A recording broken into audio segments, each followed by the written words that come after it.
മറ്റൊരു ഓൺലൈൻ ക്ലാസ്സിലേക്ക് സ്വാഗതം.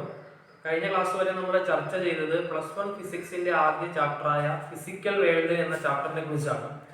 ഇന്നത്തെ ചാപ്റ്ററിലൂടെ നമ്മൾ ചർച്ച ചെയ്യുന്നത് രണ്ടാമത്തെ ചാപ്റ്ററായ യൂണിറ്റ്സ് ആൻഡ് മെഷർമെന്റ്സ് എന്ന ചാപ്റ്ററാണ്. പരീക്ഷയ്ക്ക് 3-4 മാർക്കിന് ചോദിക്കുന്ന ഏറ്റവും പ്രാധാന്യമുള്ള ഏറ്റവും എളുപ്പമുള്ള ഒരു ചാപ്റ്ററാണ് യൂണിറ്റ്സ് ആൻഡ് മെഷർമെന്റ്സ്. ഒരല്പം ശ്രദ്ധിച്ചിരുന്നാൽ ഈ പറയുന്ന 3-4 മാർക്ക് എന്ത് ചെയ്യാൻ പറ്റും, എളുപ്പത്തിൽ സ്കോർ ചെയ്യാൻ പറ്റുന്ന ഒരു ചാപ്റ്ററാണ്. ഡെറിവേഷൻസോ ഡെഫിനിഷൻസോ ഒരുപാട് ഇല്ലാത്തൊരു ചാപ്റ്ററാണ് യൂണിറ്റ്സ് ആൻഡ് മെഷർമെന്റ് എന്ന് ഓർത്തിരിക്കുക. ക്വാണ്ടിറ്റീസിനെ കുറിച്ചും എറേഴ്സ് എന്താണ്, സിഗ്നിഫിക്കന്റ് ഫിഗർ എന്താണ്, ഡയമെൻഷണൽ ഫോർമുലയുമായി ബന്ധപ്പെട്ട ചോദ്യം, ഇങ്ങനെ 4 ടോപ്പിക്കുകളാണ് യൂണിറ്റ്സ് ആൻഡ് മെഷർമെന്റ്സ് എന്ന ചാപ്റ്ററിൽ ഉൾപ്പെടുത്തിയിരിക്കുന്നത്. അപ്പോൾ ആദ്യ കാര്യം ഫിസിക്കൽ ക്വാണ്ടിറ്റി എന്താണെന്ന് പഠിക്കുക. ഫിസിക്കൽ ക്വാണ്ടിറ്റി എന്ന് പറഞ്ഞാൽ any quantity which measure with the help of an instrument is called physical quantity. ഒരു ഉപകരണം ഉപയോഗിച്ച് അളക്കാൻ പറ്റുന്ന ഏതൊരു ക്വാണ്ടിറ്റിയും ഫിസിക്കൽ ക്വാണ്ടിറ്റി എന്ന് അറിയപ്പെടും, ഫിസിക്കൽ ക്വാണ്ടിറ്റി എന്ന് പറയപ്പെടുന്നു. ഉദാഹരണമായിട്ട് പറഞ്ഞാൽ സമയം ഒരു ഫിസിക്കൽ ക്വാണ്ടിറ്റിയാണ്, അല്ലെങ്കിൽ മാസ് ഒരു ഫിസിക്കൽ ക്വാണ്ടിറ്റിയാണ്, നീളം ഒരു ഫിസിക്കൽ ക്വാണ്ടിറ്റിയാണ്. ഈ പറഞ്ഞ ക്വാണ്ടിറ്റികളെ ഒക്കെ തന്നെ ഒരു ഉപകരണം, ഒരു ഇൻസ്ട്രുമെന്റ് ഉപയോഗിച്ച് എന്ത് ചെയ്യാൻ പറ്റും, മെഷർ ചെയ്യാൻ പറ്റും, അളക്കാൻ പറ്റും. അത്തരം ക്വാണ്ടിറ്റീസിന്റെ പേരാണ് ഫിസിക്കൽ ക്വാണ്ടിറ്റി. അപ്പോൾ any quantity which measure with the help of an instrument is called physical quantity. മറ്റൊരു കാര്യം, ഫിസിക്കൽ ക്വാണ്ടിറ്റിയെ പ്രധാനമായിട്ടും രണ്ടായിട്ട് തിരിക്കാൻ പറ്റും. Physical quantities R classified into 2 types. The first one is fundamental quantities and second one is derived quantities. Physical quantities നെ രണ്ടായിട്ട് തിരിക്കാം. Fundamental quantities എന്നും ഡിറൈവ്ഡ് ക്വാണ്ടിറ്റീസ് എന്നും. ഫണ്ടമെന്റൽ ക്വാണ്ടിറ്റീസ് എന്താണെന്ന് ചോദിച്ചാൽ മറ്റു ക്വാണ്ടിറ്റികളുമായി ഡിപ്പെൻഡ് ചെയ്ത് വരാത്ത, വീണ്ടും ചെറുതാക്കാൻ പറ്റാത്ത ക്വാണ്ടിറ്റികളെയാണ് ഫണ്ടമെന്റൽ ക്വാണ്ടിറ്റീസ് ആയിട്ട് പറയപ്പെടുന്നത്. എന്ന് പറഞ്ഞത് മറ്റു ക്വാണ്ടിറ്റികളുമായിട്ട് ഡിപ്പെൻഡ് ചെയ്യാത്ത, വീണ്ടും ചെറുതാക്കാൻ കഴിയാത്ത ക്വാണ്ടിറ്റികളെയാണ് ഫണ്ടമെന്റൽ ക്വാണ്ടിറ്റികളായിട്ട് പരിഗണിക്കപ്പെടുന്നത്. ഇതിന്റെ ഡെഫിനിഷൻ നോക്കുക. Fundamental quantities are the quantities which does not depends on other quantities. മറ്റു ക്വാണ്ടിറ്റികളെ ഡിപ്പെൻഡ് ചെയ്ത് വരാത്തത്, which cannot be further simplified. ഇനി വീണ്ടും ഇതിന് എന്ത് ചെയ്യാൻ പറ്റത്തില്ല, ചെറുതാക്കാൻ പറ്റത്തില്ല. അത്തരം ക്വാണ്ടിറ്റീസിന്റെ പേരാണ് ഫണ്ടമെന്റൽ ക്വാണ്ടിറ്റീസ്. എക്സാമ്പിൾ ആയിട്ട് പറഞ്ഞാൽ മാസ് ഒരു ഫണ്ടമെന്റൽ ക്വാണ്ടിറ്റിയാണ്, ലെങ്ത് ഒരു ഫണ്ടമെന്റൽ ക്വാണ്ടിറ്റിയാണ്, ടൈം ഒരു ഫണ്ടമെന്റൽ ക്വാണ്ടിറ്റീസ് ആണ്. 8ാം ക്ലാസ്സിലൊക്കെ നമ്മൾ പഠിച്ചിട്ടുണ്ട് അടിസ്ഥാന അളവുകളും അടിസ്ഥാന യൂണിറ്റുകളും. അതാണ് ഈ പറഞ്ഞ ഫണ്ടമെന്റൽ ക്വാണ്ടിറ്റീസ് എന്ന് പറഞ്ഞത്. രണ്ടാമത്തെ ഫിസിക്കൽ ക്വാണ്ടിറ്റിയുടെ പേരാണ് ഡിറൈവ്ഡ് ക്വാണ്ടിറ്റീസ്.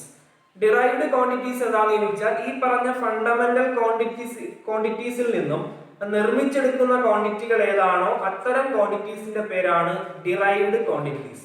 അപ്പോ derived quantities are the physical quantities obtained from ഏത്, ഫണ്ടമെന്റൽ ക്വാണ്ടിറ്റീസ്. ഫണ്ടമെന്റൽ ക്വാണ്ടിറ്റീസിൽ നിന്നും ഒബ്റ്റെയിൻ ചെയ്തെടുക്കുന്ന ക്വാണ്ടിറ്റീസിന്റെ പേരാണ് ഡിറൈവ്ഡ് ക്വാണ്ടിറ്റീസ് എന്ന് പറയുന്നത്.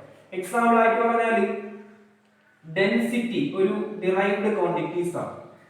കാര്യം mass, density mass by volume അല്ലേ. അപ്പൊ മാസ് എന്ന് പറയുന്ന ഒരു ഫണ്ടമെന്റൽ ക്വാണ്ടിറ്റി അതിലുണ്ട്.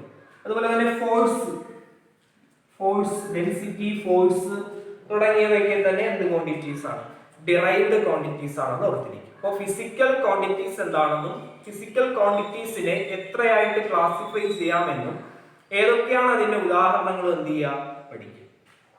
അത് കഴിഞ്ഞിട്ട് വരുന്ന കാര്യമാണ് ഫിസിക്സിൽ പ്രധാനമായിട്ടും വരുന്ന സിസ്റ്റംസ് ഓഫ് യൂണിറ്റ്. അപ്പൊ അതിന് മുന്നേ ഈ ഫണ്ടമെന്റൽ ക്വാണ്ടിറ്റീസിന്റെ യൂണിറ്റിനെ ഫണ്ടമെന്റൽ യൂണിറ്റ് എന്നും ഡിറൈവ്ഡ് ക്വാണ്ടിറ്റീസിന്റെ യൂണിറ്റിനെ ഡിറൈവ്ഡ് യൂണിറ്റ് എന്നാണ് അറിയപ്പെടുന്നത്. അതായത് ഇപ്പൊ മാസിന്റെ യൂണിറ്റ് കിലോഗ്രാം ആണ്. അതുപോലെ തന്നെ ഡെൻസിറ്റിയുടെ unit kilogram by metre cube ആണ് അല്ലേ. 10ാം ക്ലാസ്സിലൊക്കെ പഠിച്ചിട്ടുണ്ട്. കിലോഗ്രാം ബൈ മീറ്റർ ക്യൂബ് ആണ് ഡെൻസിറ്റിയുടെ യൂണിറ്റ്. അപ്പോൾ സിസ്റ്റംസ് ഓഫ് യൂണിറ്റ് ശ്രദ്ധിക്കുക. പ്രധാനമായിട്ടും 4 സിസ്റ്റമാണ് ഉള്ളത്. CGS system, FPS system, MKS system, SI system. അപ്പോൾ CGS സിസ്റ്റത്തിൽ, FPS സിസ്റ്റത്തിൽ, MKS സിസ്റ്റത്തിൽ, SI സിസ്റ്റത്തിൽ എന്താണ് വ്യത്യാസം എന്ന് ഓർത്തിരിക്കുക. CGS സിസ്റ്റത്തിന്റെ പ്രത്യേകത, CGS സിസ്റ്റത്തിൽ ലെങ്ത് മെഷർ ചെയ്യുന്നത് സെന്റിമീറ്ററിലാണ്, മാസ് മെഷർ ചെയ്യുന്നത് ഗ്രാമിലാണ്, ടൈം മെഷർ ചെയ്യുന്നത് സെക്കൻഡിലാണ്. അതാണ് CGS സിസ്റ്റം മീൻസ്. അപ്പോൾ length is measured in centimetre, mass is measured in kilogram, time is measured in second. രണ്ടാമത്തെ സിസ്റ്റത്തിന്റെ പേര് FPS സിസ്റ്റം എന്നാണ്. FPS സിസ്റ്റത്തിന്റെ പ്രത്യേകത, FPS സിസ്റ്റത്തിൽ ലെങ്ത് മെഷർ ചെയ്യുന്നത് ഫൂട്ടിലാണ്, മാസ് മെഷർ ചെയ്യുന്നത് പൗണ്ടിലാണ്, ടൈം മെഷർ ചെയ്യുന്നത് സെക്കൻഡിലാണ്. അപ്പോൾ രണ്ട് സിസ്റ്റമായി CGS ഉം FPS. മൂന്നാമത്തെ സിസ്റ്റത്തിന്റെ പേര് MKS സിസ്റ്റം. MKS സിസ്റ്റത്തിന്റെ പ്രത്യേകത ലെങ്ത് മെഷർ ചെയ്യുന്നത് മീറ്ററിലാണ്, മാസ് മെഷർ ചെയ്യുന്നത് കിലോഗ്രാമിലാണ്, ടൈം മെഷർ ചെയ്യുന്നത് സെക്കൻഡിലാണ്. ഇതാണ് മൂന്നാമത്തെ സിസ്റ്റത്തിന്റെ പ്രത്യേകത. അപ്പോൾ CGS, FPS, MKS. ലാസ്റ്റ് സിസ്റ്റത്തിന്റെ പ്രത്യേകതയാണ് SI സിസ്റ്റം. പേരാണ് SI സിസ്റ്റം. SI സിസ്റ്റത്തിൽ പ്രധാനമായിട്ട് നിങ്ങൾ 7 ഫിസിക്കൽ ക്വാണ്ടിറ്റികൾ എന്താണെന്നും ആ ക്വാണ്ടിറ്റികളുടെ യൂണിറ്റ് ഏതാണെന്നും പഠിക്കുക. അപ്പൊ SI സിസ്റ്റത്തിൽ വരുന്ന 7 ക്വാണ്ടിറ്റികളാണ് ബോർഡിൽ എഴുതിയിരിക്കുന്നത്. Length, mass, time, current, temperature, luminous intensity, amount of substance. 3, 3, 6, 7. 7 ക്വാണ്ടിറ്റികളെയാണ് SI സിസ്റ്റത്തിൽ ഉൾപ്പെടുത്തിയിരിക്കുന്നത്. അപ്പൊ 7 ഫിസിക്കൽ ക്വാണ്ടിറ്റികളാണ് SI സിസ്റ്റത്തിലുള്ളത്. ഇവിടെ ഓർത്തിരിക്കുക, ലെങ്ത്തിന്റെ യൂണിറ്റ് മീറ്റർ ആണ്, M എന്ന് റെപ്രസെന്റ് ചെയ്യും. മാസിന്റെ യൂണിറ്റ് കിലോഗ്രാം ആണ്, kg എന്ന് റെപ്രസെന്റ് ചെയ്യും, kg. ടൈമിന്റെ യൂണിറ്റ് സെക്കൻഡ് ആണ്, S എന്ന് റെപ്രസെന്റ് ചെയ്യും. കറണ്ടിന്റെ യൂണിറ്റ് ആംപിയർ ആണ്, A എന്ന് റെപ്രസെന്റ് ചെയ്യും. ടെമ്പറേച്ചറിന്റെ യൂണിറ്റ് കെൽവിൻ ആണ്, K എന്ന് റെപ്രസെന്റ് ചെയ്യും. ലൂമിനസ് ഇന്റൻസിറ്റിയുടെ യൂണിറ്റ് കാൻഡല എന്നാണ്, CD എന്ന് റെപ്രസെന്റ് ചെയ്യും. Amount of substance unit mole ആണ്, MOL എന്ന്. അപ്പോൾ 7 ക്വാണ്ടിറ്റികളെയാണ് SI സിസ്റ്റത്തിൽ പരിഗണിച്ചിരിക്കുന്നത്. Length is measured in metre, mass is measured in kilogram, time is measured in second, current is measured in ampere, temperature is measured in Kelvin, luminous intensity is measured in candela, amount of substance is measured in mole. അപ്പോൾ luminous intensity candela ആണെന്നും amount of substance mole ആണെന്നും എന്ത് ചെയ്യുക, പഠിക്കുക. ബാക്കി ഏകദേശം നിങ്ങൾ 8 ലും 9 കേട്ടതാണ് അല്ലെങ്കിൽ പരിചയമുള്ള വാക്കുകളാണ്. SI സിസ്റ്റത്തിൽ 2 സപ്ലിമെന്ററി യൂണിറ്റുകൾ ഉപയോഗിക്കാറുണ്ട്. അതിലൊന്നാണ് പ്ലെയിൻ ആംഗിൾ, രണ്ടാണ് സോളിഡ് ആംഗിൾ. പ്ലെയിൻ ആംഗിളിന്റെ യൂണിറ്റ് റേഡിയൻ എന്നാണ്, റേഡിയൻ. റാഡ് എന്ന് എഴുതുക, റാഡ്. അപ്പോ റേഡിയൻ അല്ലെങ്കിൽ റാഡ് ആണ് പ്ലെയിൻ ആംഗിളിന്റെ യൂണിറ്റ്. സോളിഡ് ആംഗിളിന്റെ യൂണിറ്റ് ആണ് സ്റ്റിറേഡിയൻ. അപ്പോ ശ്രദ്ധിച്ചിരിക്കുക, SI സിസ്റ്റത്തിൽ 7 ഫിസിക്കൽ ക്വാണ്ടിറ്റി ഉണ്ട്, കൂടാതെ 2 സപ്ലിമെന്ററി ക്വാണ്ടിറ്റീസ് ഉണ്ട്. അതിൽ ആദ്യ സപ്ലിമെന്ററി ക്വാണ്ടിറ്റീസ് ആണ് പ്ലെയിൻ ആംഗിൾ. പ്ലെയിൻ ആംഗിളിന്റെ യൂണിറ്റ് റേഡിയൻ ആണ് അല്ലെങ്കിൽ റാഡ് ആണ്. 2 സോളിഡ് ആംഗിൾ ആണ്, അതിനെ നമ്മൾ സ്റ്റിറേഡിയൻ എന്നറിയപ്പെടും. അപ്പൊ ഇതുവരെ നമ്മൾ പറഞ്ഞത് ഫിസിക്കൽ ക്വാണ്ടിറ്റി എന്താണെന്നും അതിനെ എത്രയായിട്ട് ക്ലാസിഫൈ ചെയ്യാമെന്നും ഫിസിക്സിലെ സിസ്റ്റംസ് ഏതൊക്കെയാണെന്നും ആ SI സിസ്റ്റത്തിൽ വരുന്ന 7 പ്രധാനപ്പെട്ട ക്വാണ്ടിറ്റീസും അതിന്റെ സിമ്പൽ, അതിന്റെ പ്രതീകം, യൂണിറ്റിന്റെ പ്രതീകവും, അതുപോലെ തന്നെ 2 സപ്ലിമെന്ററി ക്വാണ്ടിറ്റീസും അതിന്റെ യൂണിറ്റ്. ശ്രദ്ധിച്ച് പഠിക്കാനുള്ളത് പ്ലെയിൻ ആംഗിളിന്റേതാണ്. പ്ലെയിൻ ആംഗിളിന്റേത് റേഡിയൻ അല്ലെങ്കിൽ റാഡാണ്. സോളിഡ് ആംഗിളിന്റേതാണ് എങ്കിൽ സ്റ്റിറേഡിയൻ. അടുത്തൊരു കാര്യം എന്ന് പറഞ്ഞാല്, ഈ ലെങ്ത് മെഷർ ചെയ്യുമ്പോൾ തന്നെ നീളം അളക്കാൻ ഒരുപാട് യൂണിറ്റുകൾ ഉപയോഗിക്കാറുണ്ട്. മീറ്റർ, സെന്റിമീറ്റർ, കിലോമീറ്റർ, അങ്ങനെ ഒരുപാട് യൂണിറ്റുകളുണ്ട്. അതിൽ ലെങ്ത് മെഷർ ചെയ്യുന്ന ഒരു യൂണിറ്റ് ആണ് ഫെർമി, FERMI, ഫെർമി എന്ന് പറഞ്ഞാൽ. അതായത് ഒരു ആറ്റത്തിന്റെ ന്യൂക്ലിയസിന്റെ വലിപ്പം സാധാരണ രേഖപ്പെടുത്തുന്നത് ഈ പറഞ്ഞ ഫെർമി എന്ന യൂണിറ്റിലാണ്. ഒരു ഫെർമി എത്ര മീറ്റർ ആണെന്ന് ഒരു മാർക്കിന് ചോദ്യം വരാം. 10⁻⁻15 മീറ്റർ ആണ് ഒരു ഫെർമി എന്ന് പറഞ്ഞാൽ. അതുപോലെ ആങ്സ്ട്രോം എന്നത് നീളത്തിന്റെ ഒരു യൂണിറ്റ് ആണ്. അപ്പൊ ആങ്സ്ട്രോം വെച്ചുകൊണ്ട് സാധാരണ മെഷർ ചെയ്യുന്നത് ആറ്റത്തിന്റെ സൈസ് ആണ്. അറ്റോമിക സൈസ് മെഷർ ചെയ്യാൻ വേണ്ടി ഉപയോഗിക്കുന്ന ഒരു യൂണിറ്റ് ആണ് ആങ്സ്ട്രോം. റെപ്രസെന്റ് ചെയ്യുന്നത് ഇങ്ങനെയാണ്, ആങ്സ്ട്രോം. ഒരു ആങ്സ്ട്രോം 10⁻⁻10 മീറ്റർ ആണ് എന്ത് ചെയ്യുക, ഓർത്തിരിക്കുക. അപ്പോ ഒരു ഫെർമി 10⁻⁻15 മീറ്റർ ആണ്. 1 ആങ്സ്ട്രോം 10⁻⁻10 മീറ്റർ ആണ്.